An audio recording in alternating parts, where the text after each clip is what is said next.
What's up, YouTube family? Happy Saturday.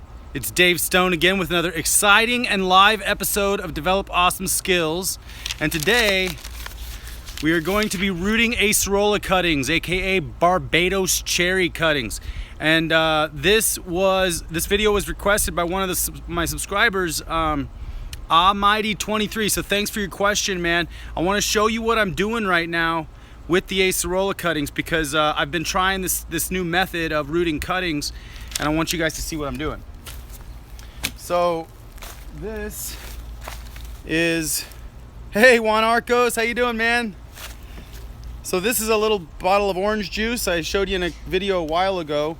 It says Barbados on it, and it says 727 because that's when I took the cuttings, and I placed them in this closed bottle of water with only about an inch at the bottom, and I was trying to encourage nodes and root growth off of the stems in like a little greenhouse. And so we'll see what happens. So I'm gonna take this out. I'm gonna water one of my little moringas. I got this little moringa here. Hey Mary, how are you? So I'm gonna water this little moringa with the water in here. And then we're gonna take these out and we're gonna see what we have. Doesn't smell too bad. So 727, it's been a couple weeks. All right, so here's the cuttings. I wanna show you what I have here. And these are small cuttings, so we'll see how they take. But here's the cuttings. This one, if you can see, this little green one, it has little leaves on the top, and can you see those white dots? That's what I was going for. Those white dots are supposedly where roots are going to develop. So hopefully this one will do pretty well. And then these ones have some white dots on them. Some of them are older stems, but I'm gonna see what they do. And I'll keep you guys in the loop. I'll do an update video on this in a couple weeks. So I'm gonna set these over here. I'm gonna pull the moringa out. All right. So I have a little bit more worm castings left, and I have my soil mixture here with some rock dust and composted soil. I'm just gonna put the worm castings on top because I don't have that many. So here's a little bucket. I'm gonna pan this camera down a little bit.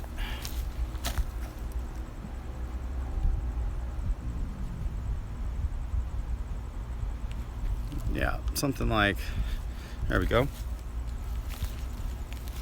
Okay, so we're gonna take and basically fill up a whole bucket because the soil compacts. I'm finding you kind of want to fill it pretty close to the top because as you water it'll definitely compact it down. So I'm going to turn on the water.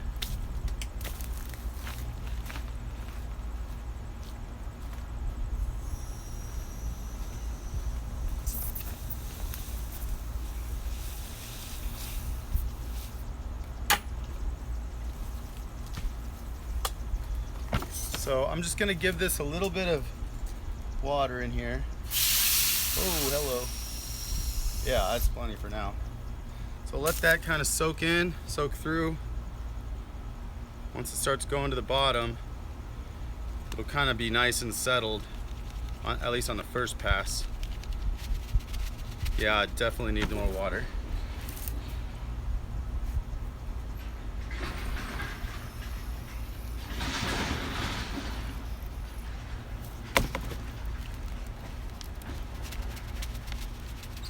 Yeah, it's pretty dry.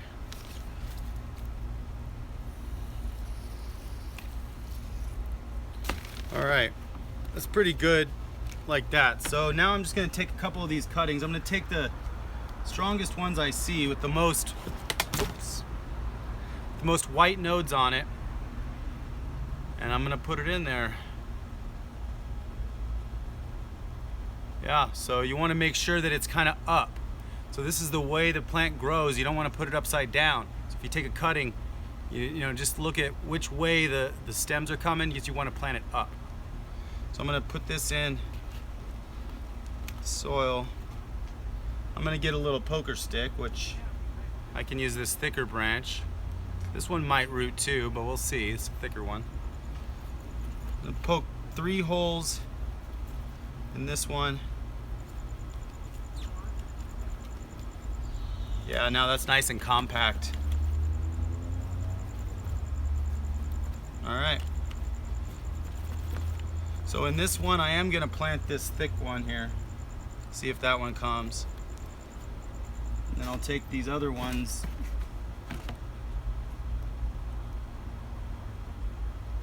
Try these 2.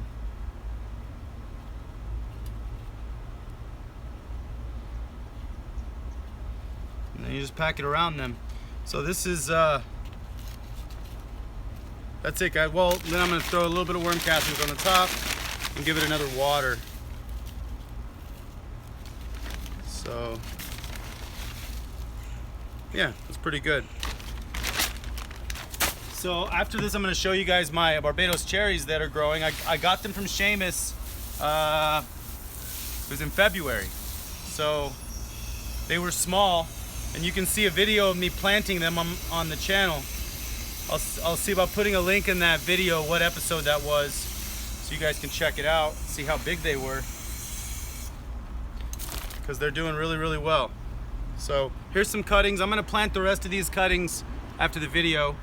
I just wanted to show you guys this so you could see how they do over the next couple weeks, couple months. See if I can get any of these to sprout and root. All right, I'm gonna show you the, hey Juan Arcos, have you been to Jake's garden tours? I actually have seen Jake's house, yeah. And I saw it actually a few years ago. And that's how I found out about moringas. So Jake introduced me to moringas, which is super cool. I feel like that tree is really having a positive effect on my life and changing the direction of my life, which is really cool. But all these fruit trees in general. I've always wanted to grow many, many fruit trees, and when I saw Jake's yard, yeah, it was inspirational. It was super inspirational. So, and it's even better now. I mean, hey, I got a little hummingbird. But yeah, so here, I want to show you guys something. These are the Barbados cherries.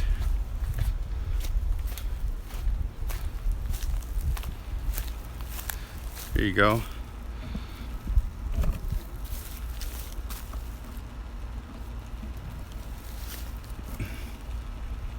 Yeah, so there it is, and you can kind of see they're pretty tall. So this one has got some flowers. I'll show you here in a second. It's coming in with flowers, but it's taller than me if you don't let that weep. I'm letting them kind of weep at this level, but this one is way taller than me. I just tied it up to the top. I figure let's see what happens when they start going straight up, and then let these ones weep. But they're doing really good. They're very green, very vibrant. I did give them a foliar feeding last night, like in the video. You guys saw that. But I'm gonna show you these flowers because they're really pretty. But I don't have many flowers yet, but they're doing very well. So we'll see if see what happens.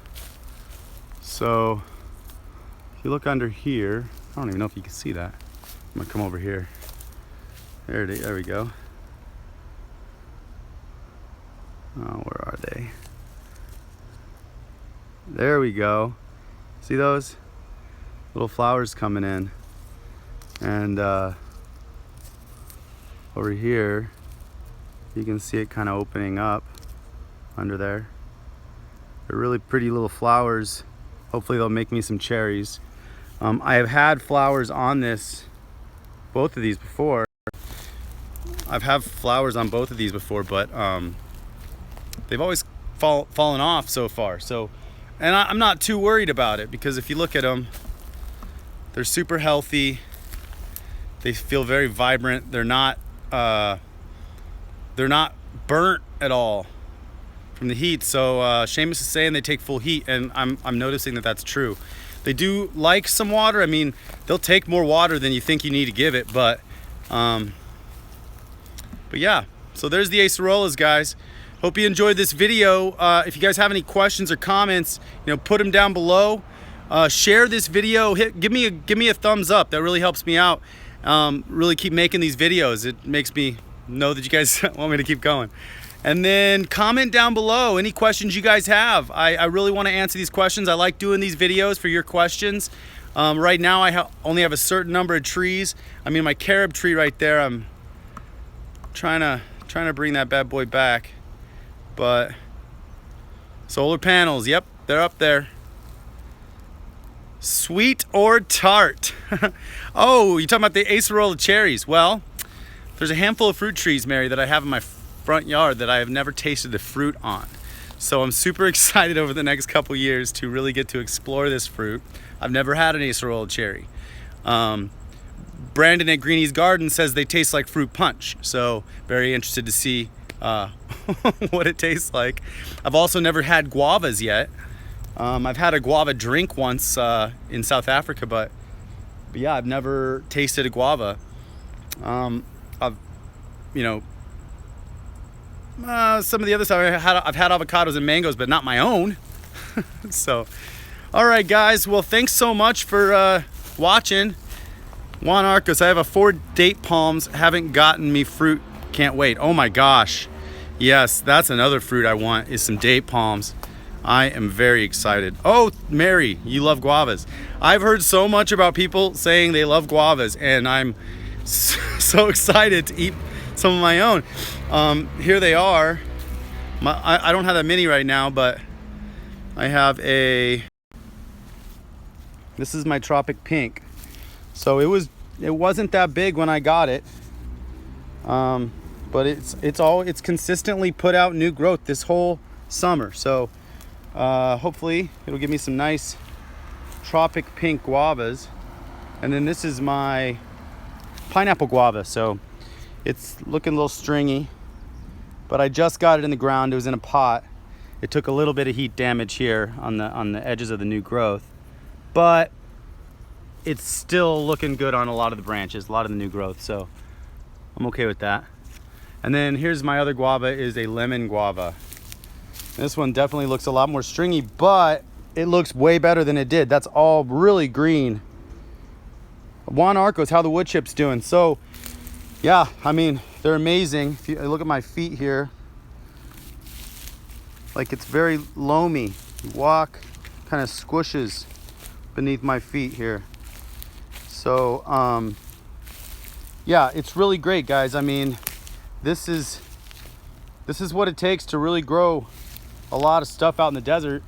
I definitely go overboard a little bit, but I don't, you know. I mean, I just take everything to the extreme. But yeah, so this is it. Oh, I want to say something. Well, so I was coming outside. I have some Bermuda grass coming on the side of my house, and then I noticed my neighbor came out yesterday right next to my little Moringa that we grew from seeds. Pretty big, putting off some new growth. But he took the Roundup out and he was spraying it on the ground right next to all the weeds on his property, which is, it's fine, but it's all, I can't, say anything about it because it's his property. It's just right next to that Moringa, and the Moringa is wilting right now a little bit. It's so crazy because I don't think people really understand what glycophosphate does, guys. I mean, we need to kind of be very vigilant about this, because glycophosphate is a killer. I mean, yeah, it's definitely a weed killer, but it'll kill everything. It'll get into our food, and I'll show you this down here. So this is it right there. You can see where the Bermuda grass now is brown, which is dead, but that was yesterday. It was green. I mean, I've been trying to keep the weeds out of here, but this Bermuda grass really, it goes crazy, man. It just keeps going. So it filled up this whole area. I pulled a whole bunch of it right here today, just put it in a pile. But look at the tree. Let's see if you can see this.